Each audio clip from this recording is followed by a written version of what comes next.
Vous avez dit développeur Power BI. Est-ce qu'on devient développeur Power BI? Est-ce qu'on l'a toujours été? Est-ce qu'on était consultant Power BI? Est-ce qu'on était expert mais pas développeur? Voilà. Quels sont les changements pour toi? Alors, il y a un vrai game changer aujourd'hui avec ce que nous offre Microsoft sur Fabric, déjà. Donc je dis Power BI, Fabric, Power BI, bien sûr. Disons qu'il y a une convergence des choses. Vous avez tous entendu parler du TMDL, j'y reviendrai après, sur Power BI Desktop. Mais maintenant, avec Fabric, on a la possibilité de faire du versionning de modèles sémantiques. Pour nous, c'est un tremblement de terre. Parce qu'en data, la notion de versionning n'existe pas. Quand vous publiez vos rapports sur le cloud, il n'y a pas de version, il n'y a pas de... Voilà, tous les modèles sémantiques, les bases de données. Alors, on sait que le reste va sûrement arriver. Le cristal personnel. Mais disons que voilà, on a vraiment sur un changement de logique sur la partie data. On va commencer à se dire, je vais publier, je vais versionner, et puis si j'ai des problèmes, je peux revenir à la version précédente, la version N-1. Le modèle sémantique étant à la fois le jeu de données que tu as, sur lequel tu travailles. Le modèle sémantique, c'est ce qu'on peut appeler le cube, le cube de données. Les relations entre les tables. Voilà, avec les mesures, les calculs, les agrégations, etc. Donc, qui te permet de naviguer dans la donnée, derrière, la visualiser. Toute l'intelligence de ma donnée à un endroit donné, donc dans un modèle sémantique, dans un cube qui est publié donc sur Fabric aujourd'hui. Eh bien, ça, aujourd'hui, on va pouvoir... J'ai testé tout à l'heure, donc ça fonctionne bien. On peut le versionner, c'est-à-dire qu'à chaque fois qu'on va modifier en ligne, je pense qu'on a des screenshots, on a possibilité d'avoir l'historisation des versions. Donc on peut cliquer sur le petit bouton et ça nous amène à... Alors, je suis amusé un petit peu. Donc on a différentes versions de notre modèle sémantique et on peut restaurer une version précédente.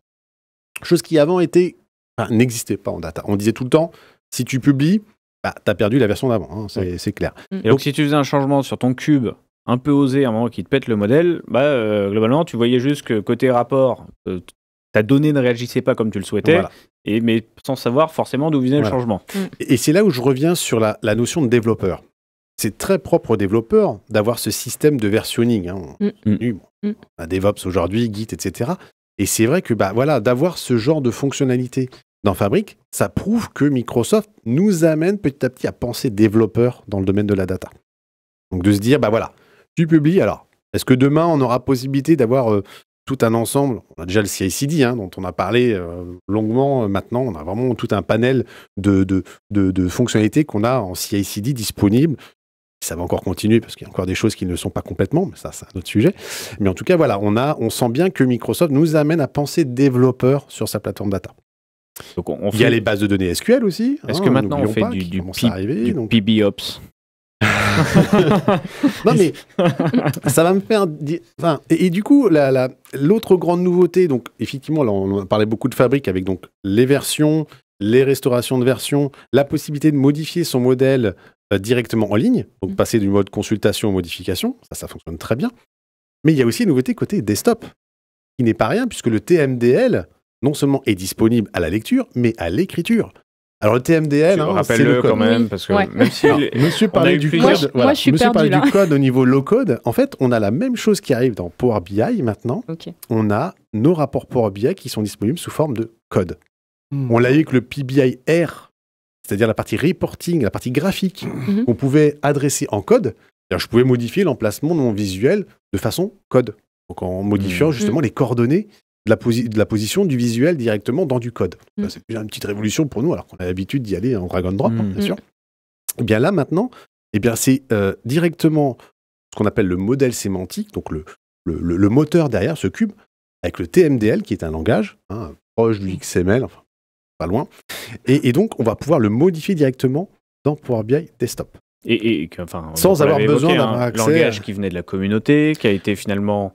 il y a eu le TMSL, il y a eu plein d'autres versions. Qui a été validé par Microsoft, qui était complètement intégré aujourd'hui, et dont la logique est assez forte, parce que ce qu'on avait estimé, c'est que derrière, c'est aussi ce qui permet à un copilote aujourd'hui de bien interagir complètement avec Power BI et tout l'écosystème Fabric, c'est que tout est du code derrière. Donc en fait, comme l'IA générative de ton copilote comprend du code, et que tu as découpé ton projet en code, il a toujours été, mais que tu l'as rendu visible, c'est vrai que c'est ce qui permet cette interaction.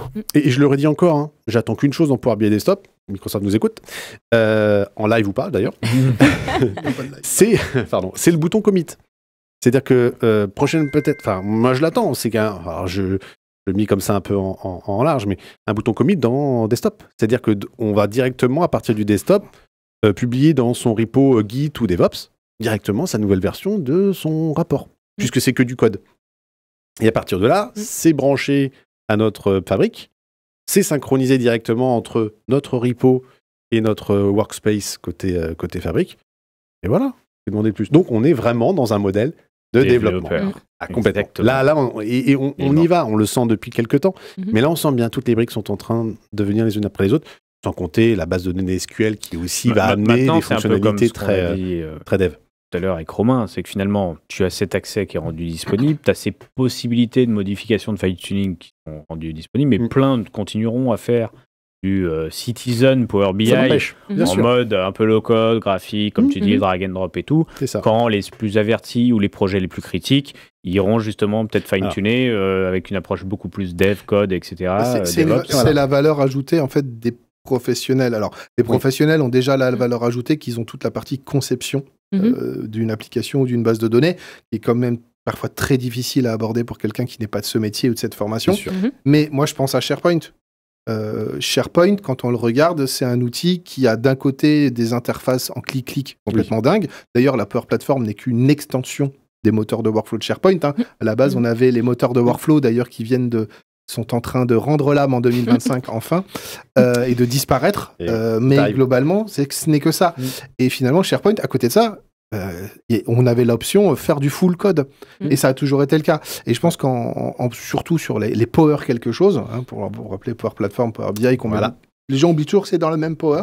C'est vrai. Je pense qu'ils ont besoin de cet accès code parce que nous, côté pro, il y a des fois, mais juste être bloqué pour répondre à un besoin client, ou de dire que ça va coûter plus cher alors qu'on est censé être des pros, c'est moche, que le client final, lui, il mette quelques heures ou quelques jours à cliquer comme il veut dans l'interface pour avoir ce qu'il veut, il l'entend, et que nous, on lui dit, ça, désolé, je peux pas aller plus vite.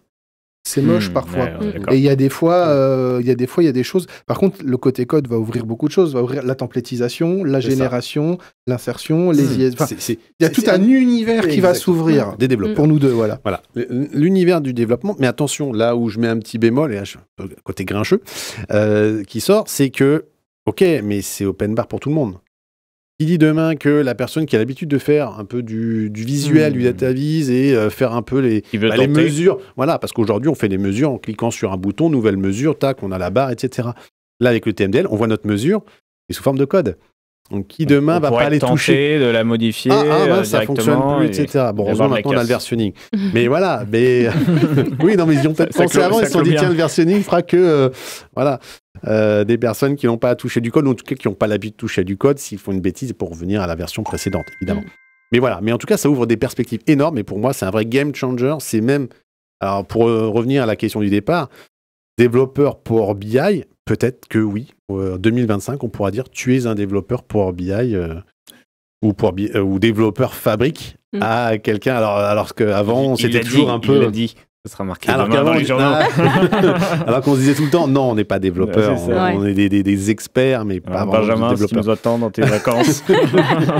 Il nous entend, parce que depuis tout à l'heure, on a un petit fantôme qui se balade. Exactement. Voilà. Écoute, merci Nicolas pour ce beau sujet. Encore une fois, on voit une belle évolution du monde fabrique Power BI, ça s'industrialise et c'est pas fini. Exactement. Rendez-vous à la FabCon Las Vegas, il y a des annonces qui arrivent. Je ne vais pas ressortir ma boule de cristal, mais on fera il y a des belles choses qui arrivent. Pré-FabCon, exactement sur le mois de mars pour faire les visionnaires, on va dire.